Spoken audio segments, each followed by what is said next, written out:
place and you might think it's a quiet, simple city. But if you know something about history, you'll realize this is where all the battles, or most of the battles, took place during the Three Kingdom era, and that's over 1700 years ago. Jingzhou is a place filled with history, filled with blood, sweat, and tears. And today, in Travelogue's History and Culture series, we're going to explore this city. Welcome to Travelogue, I'm Yin.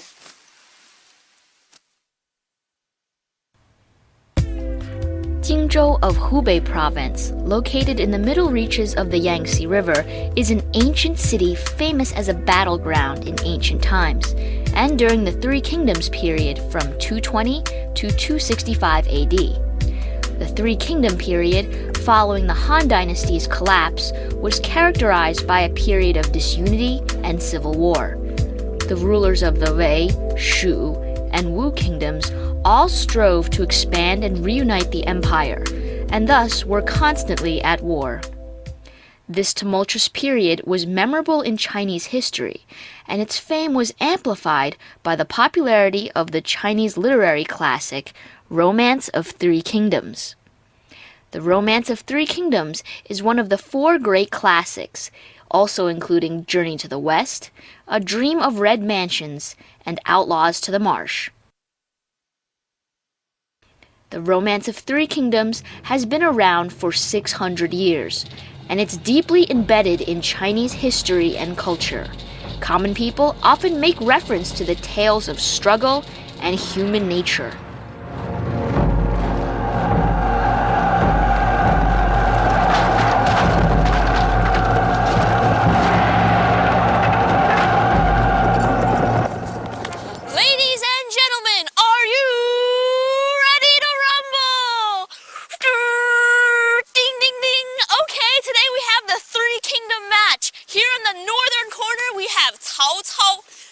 That's me. Over here, on the southwest corner, we have Liu in the Shu Kingdom. He can do it. Here, on the southeast corner, we have Sun Quan, who is also a very mighty man.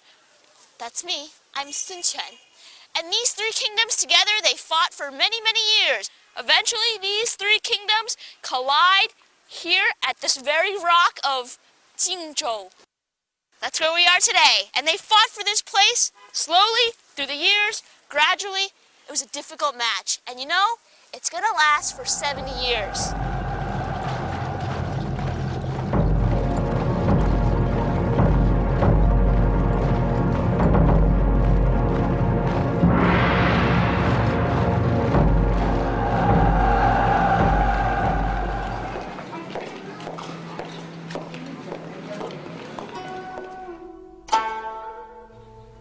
The city of Jingzhou has a history of thousands of years, and its ancient wall is one of the most complete in southern China.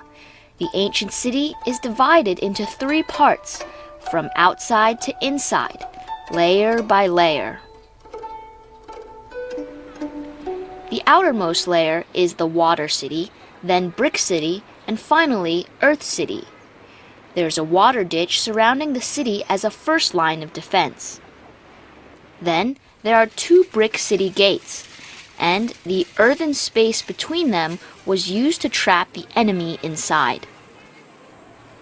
The earliest Jingzhou city was constructed in the Zhou dynasty over 3,000 years ago, and it was said that the ancient city wall was built by Guangong some 1,700 years ago, and the present wall was fixed in 1644 during the Ming and the Qing dynasty.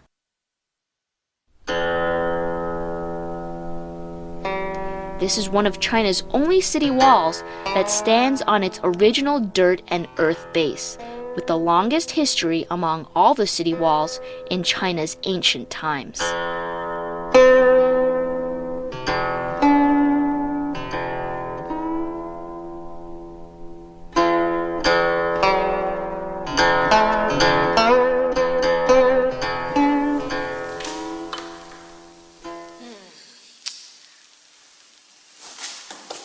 Good horsey.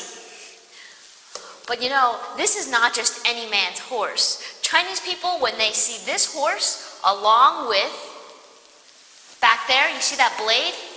These two things combined, and Chinese people will tell you of one famous character in history. Who is he?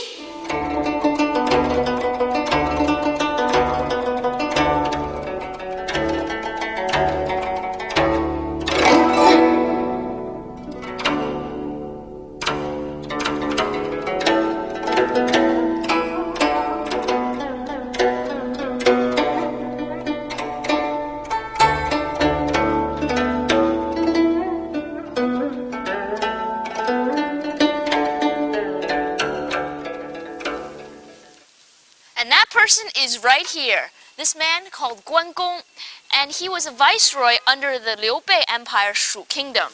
And he is very well known for using this blade right here. The Guangong Memorial Temple was built to commemorate this hero.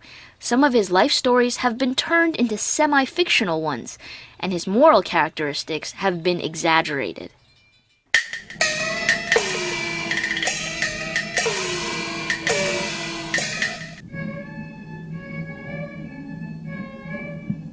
Guangong is traditionally portrayed as a red-faced warrior with a long beard. The idea of his red face was probably borrowed from opera representation, where red faces depicted loyalty and righteousness.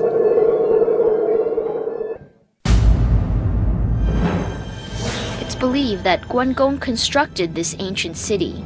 He was a military general under Liu Bei during the late Eastern Han Dynasty and Three Kingdoms period in ancient China. He played a significant role in the civil war that led to the collapse of the Han Dynasty, and is thus seen as a cultural hero. Today, he's still being worshipped by Chinese, especially in Hong Kong. Guangong has been deified as the god of war and martial arts as early as the Sui Dynasty. Also, according to folklore, Guangong's weapon was a guandao, a giant blade weighing an enormous amount. And there's actually a famous Chinese idiom. It translates into playing with the blade in front of Guangong, and what that really means is trying to show off before a professional. I think I'll need a little more work.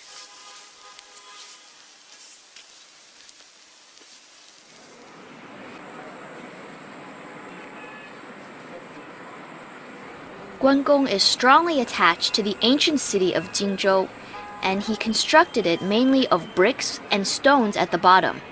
The gaps between the bricks were held together with a sticky rice substance, serving the same function as cement.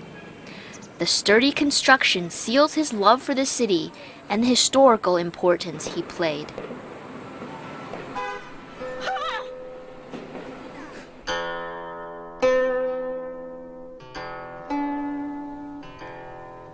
The old city walls are unique in that they have a curvy shape. The walls were built along the winding river course and thus take that formation. During the Three Kingdoms period, Jingzhou became a highly desirable territory. After taking Jingzhou, Liu Bei could access central China. If Sun conquered Jingzhou, he could take advantage of the Yangtze River as a natural barrier. And if Cao Cao were to take Jingzhou, he could attack Sun's territory in the southeast.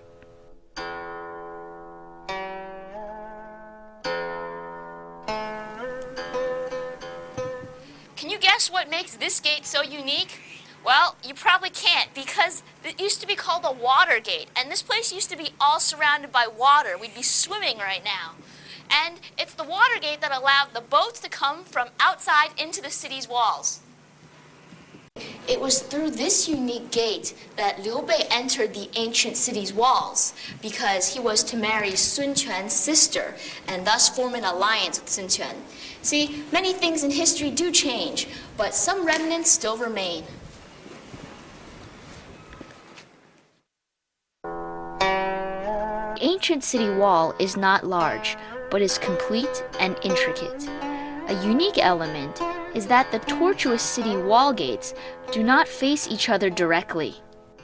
Instead, from above you'll see that the path between the two entrances is curved. And, just like it was in the old days, The inner side of the wall is not composed of brick, but rather a dirt slope that fits in with the natural environment.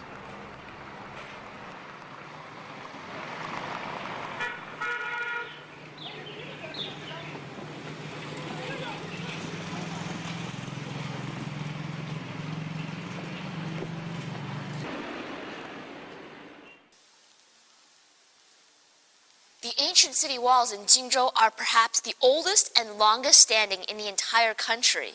And you'll see that besides the typical brick stone ones, you also have something unique like this one back here. It's all gray. Well, you know, this is actually glutinous rice, and it's because of the abundance of crops in this area that people built these very edible walls. Maybe if the invaders wanted to conquer the land, they could just eat up the walls.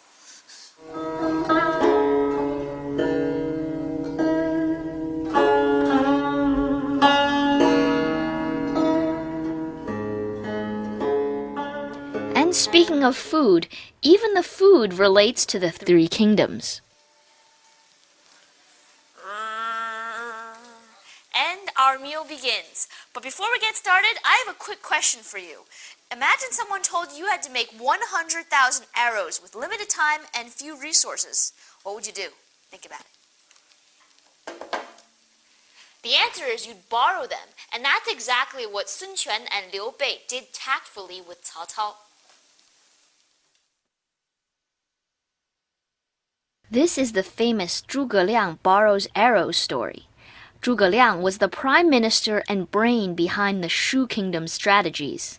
In this story, the Shu and Wu kingdoms joined together to fight against the Wei kingdom. The commander of the Wu kingdom ordered Zhuge Liang to produce 100,000 arrows within a few days so they could attack the Wei. Zhuge Liang sent 20 ships with scarecrows to the surface of the river on a misty night. When Zhuge Liang's fleet got close to the Wei camp, Zhuge Liang ordered his soldiers to shout and beat drums to fake an attack.